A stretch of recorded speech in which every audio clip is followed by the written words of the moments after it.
बांग्लादेश में भारी हिंसा के बाद पीएम शेख हसीना ने इस्तीफा दे दिया। इससे पहले सेना प्रमुख वकारुज्जमान हसीना को 45 मिनट के अंदर इस्तीफा देने के लिए अल्टीमेटम दिया गया था। वहीं पीएम शेख हसीना देश छोड़कर किसी सुरक्षित ठिकाने पर चली गई हैं। बताया जा रहा है कि वे भारत भी आ सकती हैं। वहीं प्रदर्शनकारी शेख हसीना के घर में घुस गए और तोड़फोड़ कर रहे हैं। देश के कई इलाकों में जीत का जश्न मनाया जा रहा है। इस हिंसा में 300 से ज्यादा लोग मारे गए हैं। शेख हसीना के साथ उनकी बहन ने भी ढाका छोड़ दिया है। उनके इस्तीफे के बाद आर्मी चीफ ने एक अंतरिम सरकार के गठन का ऐलान किया है।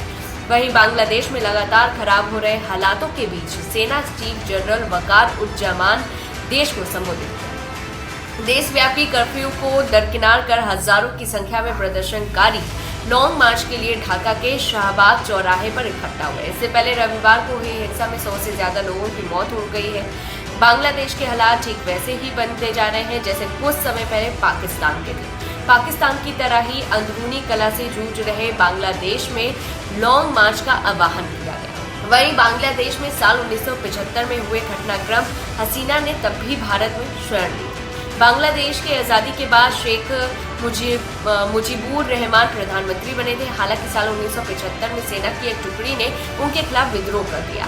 सेना अधिकारियों ने मुजीबुर रहमान के साथ ही उनके परिवार के 18 लोगों की हत्या कर दी थी। इसके बाद बांग्लादेश में भारी राजनीतिक उथल-पुथल मच गई थी।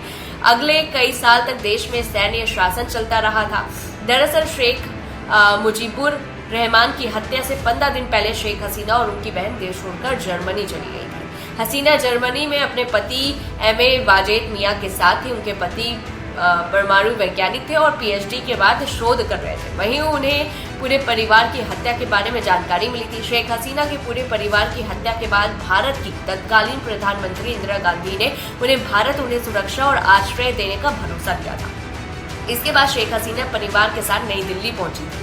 हसीना के परिवार को किसी भी खतरे से बचाने के लिए कड़ी सुरक्षा में रखा गया था।